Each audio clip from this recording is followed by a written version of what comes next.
Hello everybody and welcome back to my channel, or if you're first time here, welcome. Today's episode is brought to you by Don Francisco's Hazelnut Coffee and 9 hours of sleep.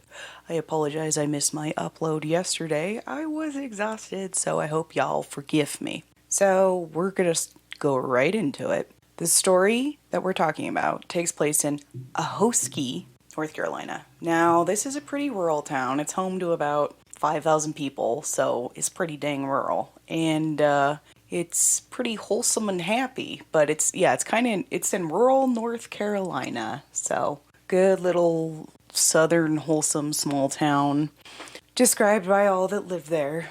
You know, I'm sure there's more going on there than everybody says, but that's what they say. And let's see here. The first person we're actually going to talk about, usually I talk about the victim first, but today we're going to talk about the prime suspect because she permeates every part of this story, and we should get to know her first because it'd be like that. So the person we're looking at is named Janet Harrell. Now, she was born in 1974 in a town called Edenton, which is 30 miles away from Ahoskie, which is where I said the story's taking place. Now, the cool thing about Edenton is it's this beautiful little colonial town, and I will do my best to insert pictures, but gorgeous, full history and beauty and all that stuff. Now, people that knew Janet growing up described her as a devout Christian. She was there every Sunday, right? She was in the choir, and it sounded like she was even in a Christian quartet. So she just had an absolute glorious voice. So she was looking like, you know, the ideal girl that everybody likes to see at church, right? Well, the congregation was a little shocked when she turned up 17 and pregnant. So people are already like, oh my gosh, maybe she's not as wholesome as we thought. But, so she remained a single mom till about 20 years old. And one time she was hanging out in the parking lot with a whole group of girls, and this whole group of guys approached them, and one guy really caught her eye, and they just hit it off. So now I'm going to introduce you to Brad. Now, as I said, Brad was with that group of guys, and him and Janet really hit it off, and things seem to be going good. Now, a little bit of background on Brad is he was the same age as Janet, and everybody described him as having a carefree childhood, so he didn't have any trauma or anything, which is cool to hear, right? But he wanted to join the military from a very young age. So the moment he graduated high school, like the next day, he was on his way out to the Marines.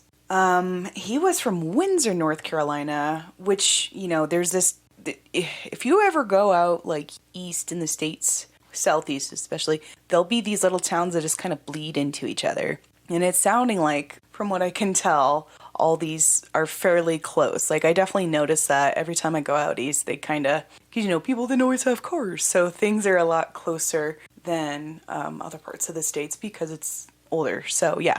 He saw action in Somalia, and I'll insert a photo there, and seemed to be, you know, quite a good guy. He was a great Marine. Everybody really liked working with him.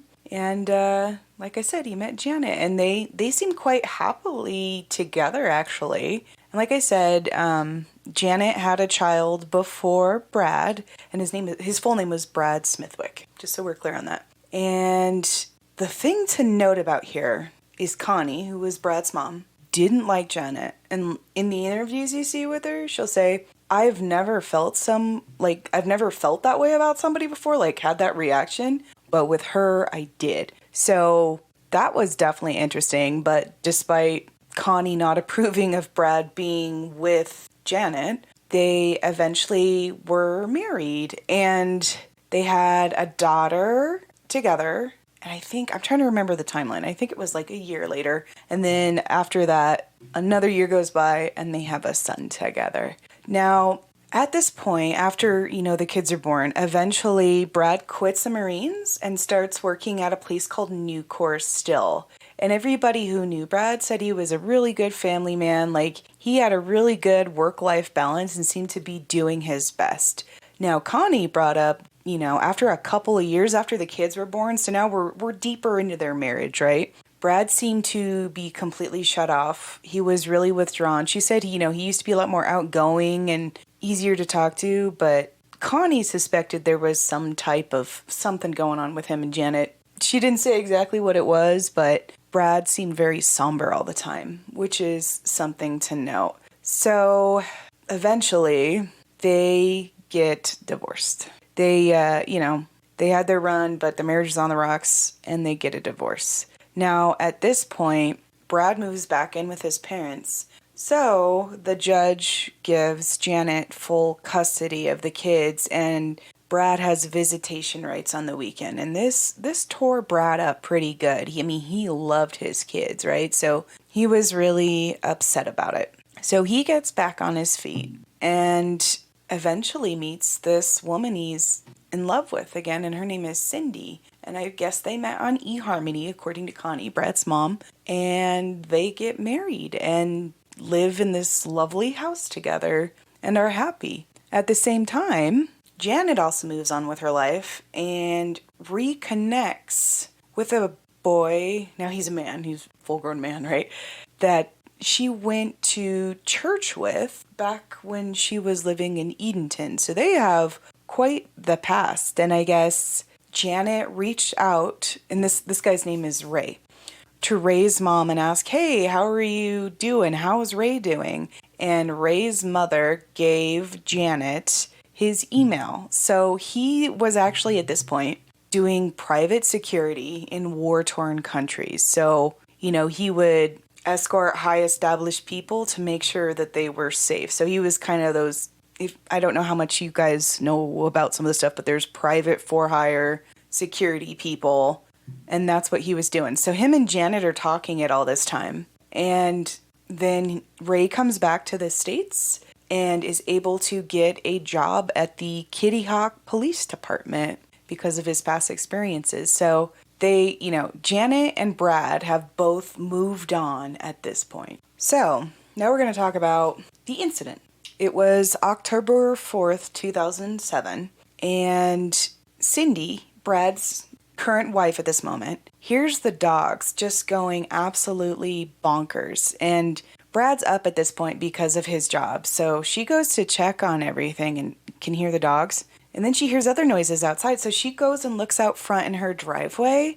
And there's Brad and a man in black fighting in the driveway. And she doesn't know what to do. And there's just a struggle. And she sees a taser at one point. And then she gets really scared, right? And calls the cops and tells them, this is what's going on. And during this phone call she made to 911 dispatch, she hears a car squeal out of the driveway, and she looks out, and Brad and Cindy's gray Dodge truck is out of the driveway. So police rush over, and they're looking for his truck now because they're assuming the assailant drove off with that. And the CSI investigators come out, and they find, I guess, I didn't know this. This is kind of interesting to me. But when you shoot off a taser gun, it shoots confetti out. And on that confetti, there is a serial number that'll tie you to the owner. So they take that and have it in evidence. Meanwhile, all the cops are looking for this gray Dodge truck that was taken out of their driveway. When the cops asked if there was anybody that would want to harm Brad, Cindy instantly goes, yeah, his ex-wife, Janet. Now here's why Cindy thinks this. Cindy and Brad at this point have their own house, and they are also able to provide evidence to the courts that Janet was not being a good parent. She was cheating on Brad the whole time during their marriage. She was doing drugs, all this stuff. So at this second case hearing, Brad is actually given full custody of his kids. Pardon me. So that's why Cindy is suspicious of Janet. And Brad also said she's going to do something extreme because this is his ex-wife, right? She's an ex for a reason, and he knows her pretty well. He said she's going to try to get even, and it's going to be something extreme. And, Connie She doesn't like Janet, never has. She's already thinking that. And then Cindy really thinks it because of what Brad said earlier. So they're getting ready to go talk to Janet no matter what, right? So they have that be on the lookout. So a BOL is what they'll often title that as, for that gray Dodge pickup. And one of the main officers looking for that is on his way to go patrol the area, but has to stop because he comes across a 3-car pileup on the bridge because it was a really foggy morning, which kind of adds to this too. It's like super mysterious and stuff, but it's a 3-car pileup, so he has to go help with that just because like people couldn't see, and if it was over this river right where this pileup was. So the cop goes there and he runs into Ray, who was driving a Lincoln at the time, and he's an off-duty officer, so him and I believe this officer who stopped there was named Kevin, I believe. So they're talking, and there's 2 other people, the lady that hit Ray, and then she went across and hit somebody head on. Thank God nobody was hurt. It was just little bumps, right? But the cop still stops because it's in the middle here and he has to deal with it. And so Ray asks if his car can be taken into the mechanics first. And the officer at the time didn't think anything of it. He just thought, he needs to be on his way. He's another officer. Of course, I'll let him do this. Something that one of the woman that got hit head on, she's okay, right? So not the one hitting everybody else, but the lady that had the head on after the one lady bounced off Ray, noticed Ray kept trying to keep his trunk closed. And she thought that was really weird. And she was talking to the cop at this point, right? And even pointed it out. And she goes, hey, isn't he being weird about his trunk? And the officer was like, he's just, I don't know. He wrote it off. And like, if you watched the Snapped episode, which I said where I took a lot of this info from, he said he didn't think anything of it. He just thought, he was just trying to take care of his car. So he didn't think anything of it, and then goes to the mechanics, or has Ray go to the mechanics, right? Now, at this point, there's several patrol cars, and they're still looking, we have that be on the lookout for that Dodge pickup truck, and he sees them across the way. So at this point, there's lots of cops. They run that serial number, like I had brought up before, off the taser. It was tied to Ray. So they're thinking somebody at least tased Brad with Ray's taser. That's at minimum what it's looking like, right? And all the officer, everything starts making sense. One good thing about this is the officer knows exactly which mechanic that Lincoln is going to. So he gets to the mechanic where Ray had been getting his car worked on, and the Lincoln's gone. So the cop's like, oh shit. But he is able to talk to the mechanic that was there, and he said a woman pulled up and they helped move what was ever into the trunk over to her car, and then Ray changed his mind and had them drop it off at this address. So, initially it was looking rough, but they didn't have a name, but they did have an address. They got that from the tow truck driver that had taken the Lincoln and dropped it at this address. This address was where Janet Harrell is living at the moment. So, at this point, cops got to question Janet. And the Lincoln's sitting over there in her driveway, right? Like, it's there. Janet said she only knew Ray had been in an accident earlier that day. And the investigators go and open the trunk. Because she's like, yeah, I don't have anything to hide. Go look in there. Now, what the officers noted was it was completely cleaned. And what I mean by that is even the liner, like, when you open your trunk, even the liner was taken out. So it was stripped, right? It was down to the metal that holds the car together. However, the officers noted that there was a splash of blood right above where the trunk opens. So they saw that. And they're not letting on to anything, but now they're looking for Ray and Brad, right? And it's looking more and more suspicious. So at this point, cops get another call, and that missing pickup truck that was stolen from Brad and Cindy's has been located. It's within 4 blocks of Janet's house. Like, that's how close it is. And they find more taser wire, once again, with that serial number linking Ray. They covered 2 counties looking for both Ray and Brad. Now, one of Ray's friends called him just as a friend, who was also a cop at Kitty Hawk, and said, hey dude, we gotta be on the lookout for you. Like, you need to do something about that. And Ray, who was being interviewed during their whole Snap episode, which blows my mind, and you'll see why later. But anyway, says that he goes to the Kitty Hawk station, puts his hands up, to show that he's unarmed, and walks in his t-shirts and shorts. So he sits down there, and they're talking to him. Now, he's, trying to be a good stand-up guy, and that sounds all fine and good, but they notice there's a blood stain on his shorts. So Ray's messy, to say the least. So at this point, we still can't find Brad. So the only thing they can do is arrest Ray for first-degree kidnapping. Cindy, Brad's wife, comes in and positively IDs Ray as the person she saw struggling with her husband that morning. At this point, Janet is also arrested because they have the blood stain in the Lincoln and the cars at her house. So they're both arrested at this point. Now, they continue the search for Brad for about 5 days. They send out helicopters. They're scouring the area. We got, cadaver dogs. We got all that. No luck, unfortunately, till 5 days later. Now, there was a wildlife ranger, and he did have a specific name, but I'm sorry, I didn't quite pull it. But it was like a nature preserve officer. So that's why I'm just saying wildlife officer. But anyways, he was doing his rounds, driving through one of these fields, and he noticed a weird clump of grass. Like, it was displaced enough. He knew something was up. So he approached it, uncovered it, and found a tarp.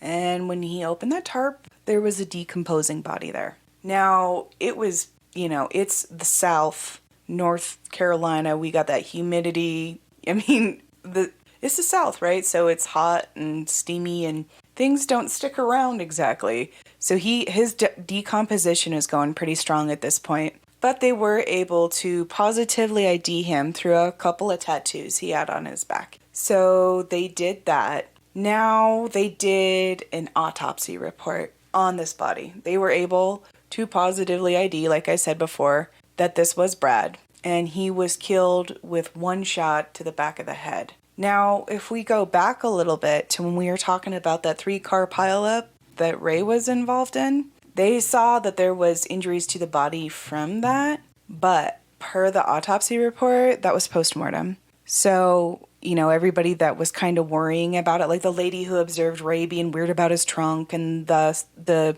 arriving police officer were feeling some guilt, but they were semi-comforted. This is morbid as hell, but he was already dead. So when that hit happened, Brad was no longer alive. So at this point, Ray and Janet are being held in custody. Now, the CSI tests are run on that Lincoln with the blood, and it was Brad's. Confirmed. So it's at Janet's property, and Ray was driving it, and we know that. So at this point, both of them, Ray and Janet, are charged with first-degree murder. Now, what the courts try and do is they try to get Ray to say that Janet had pulled the trigger, and then he can just get off with a much lesser charge. But Ray refused to do that. And here's his story on why he wouldn't do that. He said Janet had nothing to do with it. He claimed Brad had been harassing Janet for months and that he had broken into her house and threw shit everywhere and messed stuff up, and he was just constantly harassing her. So Ray claimed he wanted to go over there and confront Brad about all this shit he's been doing to Janet. And so he knows when he leaves for work, so he goes over to confront him, and he says Brad was so combative that they started fist fighting in the parking lot. So when Cindy came out and saw that, that's what she was seeing, according to Ray. Now, everybody who knew both Brad and Ray said Brad would have beat Ray's ass. He's this big-ass Marine dude, right? He would have won the fight, is what everybody's saying. So Ray claiming that but remember, both of them have defense backgrounds. So just remember that. Doesn't always mean shit, but just remember that. At a certain point, Ray claims he felt like he had to tase him. So he tased him, and then the wires were still stuck in Brad. So Ray was trying to help him, be like, dude, I just want to talk. And then, that's when Cindy saw Brad go down and runs inside to the police thing. So Ray said he took Brad and threw him in that truck and was driving down to his Lincoln, which was parked a few blocks away. And they got out and a gun fell out of the Dodge pickup truck of Brad's. And Brad went for it, and Ray claimed him and Brad struggled over it, and the gun misfired, and he accidentally shot Brad in the back of the head. He said it was a total accident. I don't believe that because it was in the back of the head. I just want to say that right now. I know nobody gives a shit about my opinion, or maybe you do, I don't know. But I don't believe you, Ray. I don't fucking believe you. But that's his story. So, as I said, they were trying to bring capital murder charges against Ray at this point, and he didn't care. Like, he was like, and Janet had nothing to do with it, and he even claimed when she pulled up to that mechanics and helped move the tarp and everything before they brought the car back to her house, that she just had no idea. Bullshit. Such bullshit. So, he says this. He's refusing to do that. However, remember, Janet is still in custody. She takes a plea bargain. She takes a plea for second degree. She takes a second degree charge. So she only has 14 to 16 years in prison. And Ray said he was so put off by that. So at this point, Ray is speaking to his attorney. And his attorney says, dude, you have no other choice. Like, you do this or they're going to kill you. So Ray takes the life sentence plea instead of the capital punishment one, which he would be up for if he didn't take the plea bargain, and that would be death penalty. So he chose to take that. And at this point, Connie, Brad's mom, was present at both hearings. And when Ray went and said all this stuff, even with the plea bargain, Connie said, Ray, you're the victim in this. I know exactly what Janet is capable of. And I know you did her bidding, and you are a victim. That's what Connie said. And apparently at Janet's hearing, her 13-year-old daughter, who's, 13 at this point, it was her and Ray's child, she goes, how could you kill the only person that loved me? That's what Brad's daughter said to Janet, and Janet just sat there in silence, wouldn't make eye contact with her daughter, and just said nothing. And Connie said it tore her up inside. So, at this point, I'm looking, and Janet's release date, I saw one website, and it said she was released, because she was due for release in 2020, and it looks like she got out. But I couldn't get a solid confirmation on it, so if that's something you want to pursue further, feel free. But yeah, the children of Ray and Janet were raised by Brad's mother and father. So that's how that went. It kind of left them an orphan for the remainder of their childhood. And now they have a lot of resentment towards their mom because if you look at all the evidence, it's pretty clear she had their father killed. So it's an absolute tragedy. And Ray's in prison for life. And like I said, he was interviewed, though. It was kind of crazy. If you watch the Snapped episode, you're like, oh, this guy was just like an innocent bystander. And then you figure out he's the one in jail for first-degree murder for all this stuff. Like, it's pretty crazy. So my final thoughts on this particular case are, what the shit? Like, I feel like Ray threw everything away for Janet. I feel like she was telling him this whole story, and I suspect she was just doing all this shit to get him riled up so that he would do something against Brad because she was angry. I'm with Connie on this. I feel like she was so manipulative, she had somebody else do her dirty work. And then, she gets out of prison, and she did this. Now, obviously, Ray was the one who pulled the trigger and threw his own life away through all this stuff. I don't believe his story for a second, that he just did it all on his own. I think, this still sounds strange, but I feel like Janet might have made him even think that. I think she set up the thing where Brad was throwing stuff everywhere.